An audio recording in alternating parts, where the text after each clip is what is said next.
Assalamualaikum warahmatullahi wabarakatuh. Jumpa lagi dengan Ibu dalam pembelajaran matematika. Kali ini kita akan membahas mengenai limit fungsi aljabar.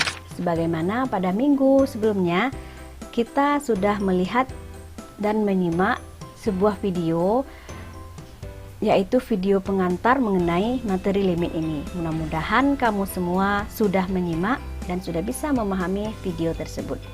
Baiklah Ananda semuanya, kita mulai dengan limit fungsi aljabar. Nah, limit fungsi ini secara matematis dapat dinyatakan sebagai berikut. Limit X mendekati A dengan fungsinya fx akan menghasilkan nilai L. Atau jika dibaca, limit fx untuk x mendekati A akan sama dengan L. Kita lihat limit fungsi aljabar itu dibedakan atas dua bentuk. Yang pertama, limit berbentuk limit x mendekati limit fx dengan x-nya mendekati C. Kemudian yang kedua, limit X menuju tak hingga. Nah, beda antara kedua limit ini terletak kepada pendekatannya kemana. Limit yang pertama, X-nya mendekati C.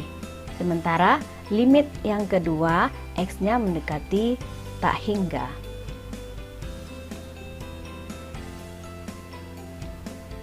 Bentuk limit ini dapat diselesaikan dengan menggunakan teorema limit.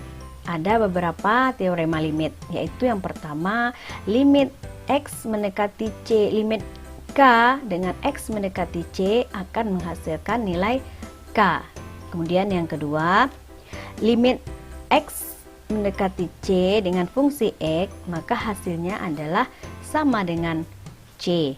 Yang ketiga, limit K dikali fx dengan x mendekati C, maka K-nya dikalikan dengan limit fx itu sendiri. Artinya konstantanya kita keluarkan.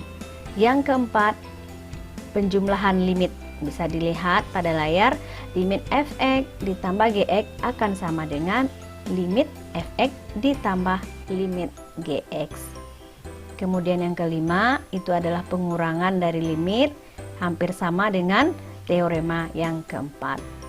Yang keenam, limit fx dikali dengan gx akan sama dengan limit fx dikali dengan limit gx. Kemudian yang ketujuh, pembagian dari limit. Limit fx dibagi gx akan sama dengan limit fx dibagi limit gx, dengan catatan limit gx-nya tidak boleh sama dengan 0. Kemudian yang kedelapan, limit dipangkatkan akan sama dengan limit itu sendiri dipangkatkan.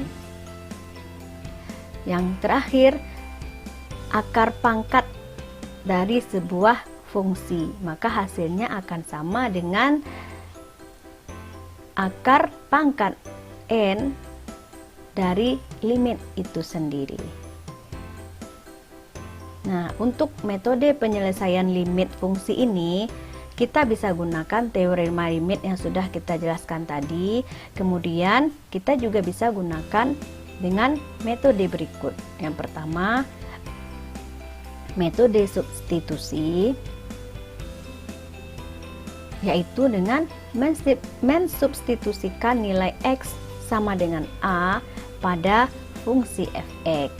Kemudian yang kedua, metode pemfaktoran. Jika dengan metode substitusi didapatkan hasil limit fungsi adalah 0/0, maka penyelesaian limit dilanjutkan dengan cara memfaktorkan, disederhanakan, kemudian disubstitusikan. Cara yang ketiga, yaitu metode mengalihkan dengan akar sekawan. Metode ini dilakukan jika limit yang diselesaikan adalah berupa fungsi irasional. Dengan menghilangkan tanda akar, dengan cara mengalihkan fungsi tersebut dengan akar sekawannya. Kemudian terakhir kita faktorkan. Nah, seperti apa limit fungsi tak rasional itu? Contohnya seperti ini. Limit X ditambah 1 dibagi 1 dikurang akar X tambah 2 dengan X mendekati nilai min 1. Oke, itu adalah penjabaran dari materi limit fungsi aljabar. Untuk contoh soalnya, Ananda semua bisa melihat pada video berikutnya. Terima kasih atas perhatiannya. Silahkan disimak video berikut ini. Assalamualaikum warahmatullahi wabarakatuh.